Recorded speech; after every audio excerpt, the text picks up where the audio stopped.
தனிப்பட்ட சுதந்திரம்ங்கிறது இருக்கு. ஸோ அதில் வந்து நம்ம வேல்யூ ஜட்ஜ்மெண்ட்ஸ் நம்ம பாஸ் பண்ணக்கூடாது. எந்த ஒரு சுச்சுவேஷனாக இருந்தாலும் government is there for the people. Press மீட்லேயே சொன்ன மாதிரி நம்ம காவல் உதவி ஆப் இருக்கு.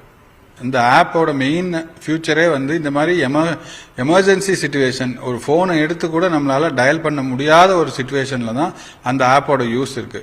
நீங்கள் இந்த ஆப்பை கூட திறக்கணுங்கிற அவசியம் இல்லை. அதை ஃபோனை வந்து நீங்கள் 3 தடவை ஷேக் பண்ணாலே ஆட்டோமேட்டிக்கலாக அந்த வந்து எஸ்ஓஎஸ் கால் வந்து கண்ட்ரோல் ரூம் போயிடும். கண்ட்ரோல் ரூமுக்கு எஸ்ஓஎஸ் கால்னு வந்தால் அதை நாங்கள் ட்ரீட் பண்ணுற விதம் ரொம்ப வித்தியாசமாக இருக்கும். உடனே வந்து அங்கே வந்து காவலர்கள் அனுப்பி எந்த ஒரு உதவியும் எங்களால் செய்ய முடியும். அந்த ஜிபிஎஸ் லொக்கேஷன் வந்து அந்த எஸ்ஓஎஸ் ஆப்பில் வந்துடும் நம்ம கண்ட்ரோல் ரூமுக்கு.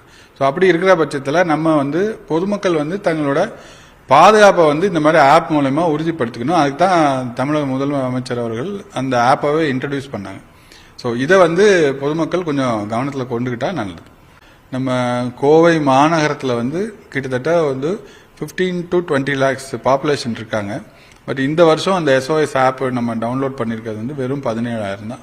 ஸோ இந்த கேப்பை வந்து பொதுமக்கள் வந்து ஃபில் பண்ணணும். எல்லாரும் அவங்களோட ஒரு எமர்ஜென்சினா நம்மளுக்கு ஃபோன் எடுத்து டயல் பண்ண முடியல அப்படிங்கிற சுச்சுவேஷனுக்கு தான் அந்த ஆப் 3 தடவை ஷேக் பண்ணால் இமீடியட்டாக அந்த இடத்துக்கு போலீஸ் வந்துடுவாங்க. பட் இதை வந்து ஜுடிஷியஸாக யூஸ் பண்ணணும், விளையாட்டுத்தனமாக யூஸ் பண்ணாமல் ஏதாவது ஒரு எமர்ஜென்சினா நம்ம யூஸ் பண்ணுற மாதிரி பெண்கள் பார்த்துக்கணும்.